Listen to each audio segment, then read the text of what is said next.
into the lead. David Campese all the way. David Campese does he both ways and brilliant from Holland. Holland to score.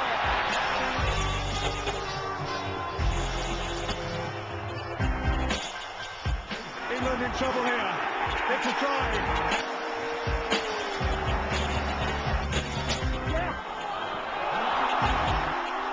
Knocked forward by Campese, and that's it. They've taken the trophy.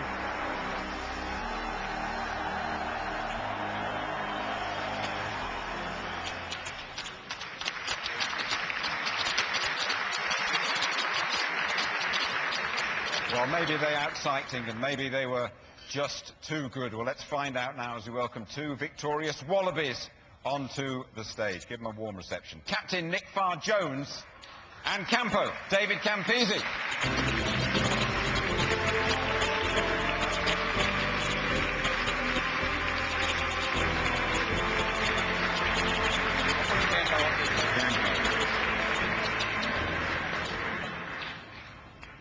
Now, David, you've always been a great admirer, haven't you, of English rugby? It's fantastic, yes. Oh, I mean, they won the World Cup. They deserved to win the World Cup in 2003. But I think they realise that it's harder to maintain the World Cup 4 years after, because it is very, very difficult. What about that little interception stroke knock-on that we saw from you in that final? Well, the funny thing is, I ask a lot of people, what would you have done in the same situation? I said the same. I said, well, there we are. Just updating things a little bit, I believe in the last Rugby World Cup you had a little wander down Oxford Street, didn't you? Yeah. A prediction that went wrong. You said the Poms would never ever win the Rugby World Cup. You got any more predictions for us this time? England to win this World Cup.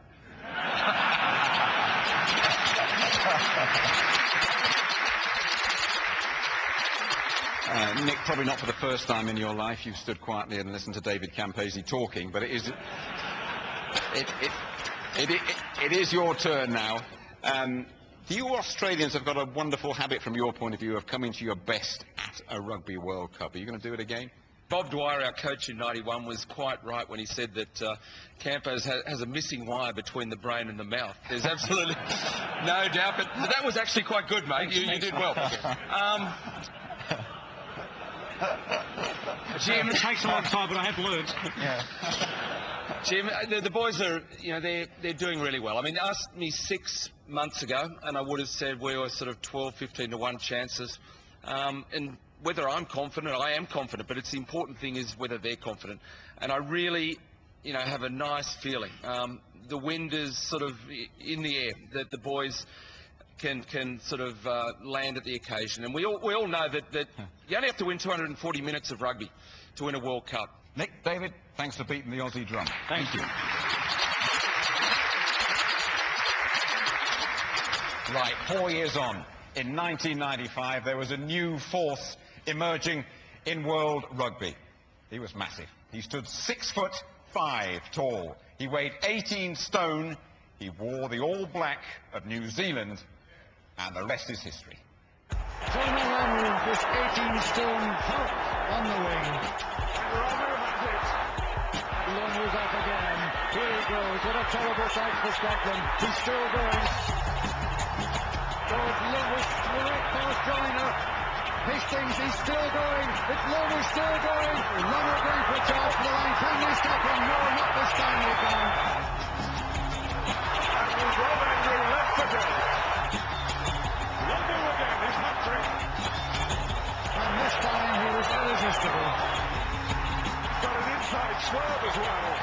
Try number 4 for Lamu. And it's Lamu over in the corner. Well, how do you stop this man? He's a freak, and the sooner he goes away, the better.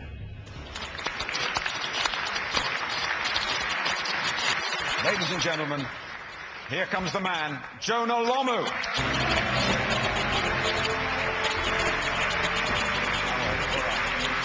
Come round this way.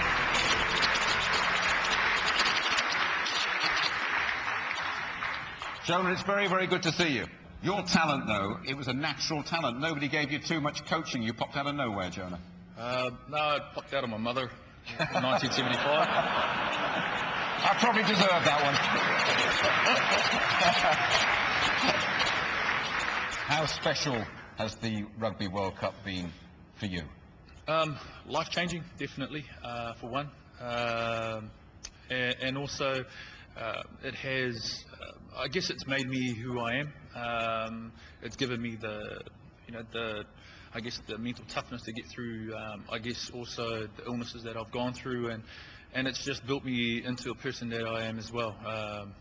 And very fortunate that I've taken traits from great players and great leaders that I've had in the past couple of years that I had with the All Blacks, and especially from that 95 squad. Jonah Lomu, ladies and gentlemen. My goodness, Jim, he's a big boy, isn't he? Did either of you get him?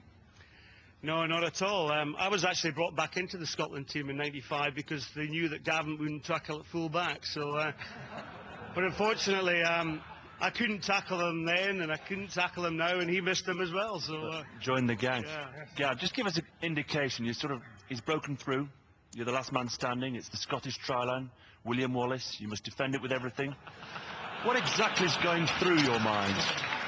I tell you what, I looked at him coming towards me and I said, That wasn't a bad effort. he's a big lad, don't try and knock him back, right? I said, grab him round the legs and fall back with him. If only I could have reached round his legs, I might have had a chance. And let's face it, we weren't the only guys that missed them over the years. No, the I Never Laid a Hand on Jonah Lomu club is quite a big one around Rugby World. Thanks very much indeed, chaps, and back to you, Jim. All right, fellas.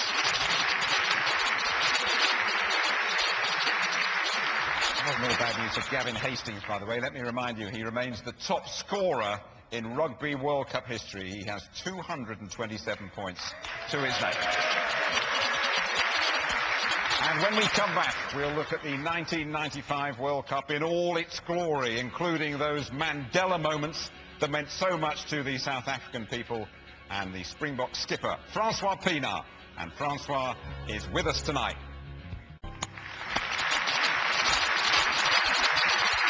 And hello again, welcome back to Old Billingsgate. We've already spoken to Jonah Lomu, one of the leading characters in the story of the 1995 World Cup. But even he was eventually eclipsed by the reborn Rainbow Nation.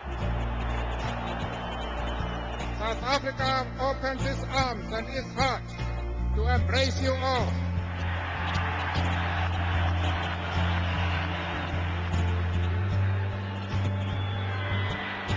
Going that way, Strowley back inside, Strowski at the try. Lomu, oh, he's just away again, and he's up, he's just got well in front of him, he's still going, oh, he's got through another tackle, this is sensational running, he's still going, Lomu, he passes the control. Great running by Chester Williams, hat-trick for him. Once again, it's Paddy Johns, gains the scoring pass, yes! He's going further and further away in the world record stakes. Outside, away to Tony Underwood. Underwood away. Can Damien Smith get him? No, he can't. Back to Rob Andrew. But he struck it. It's over. Unbelievable. Rob Andrew.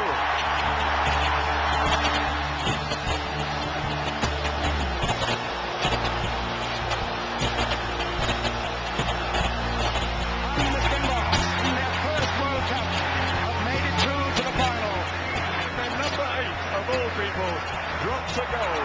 Lomu, all temperature, he's gone straight over.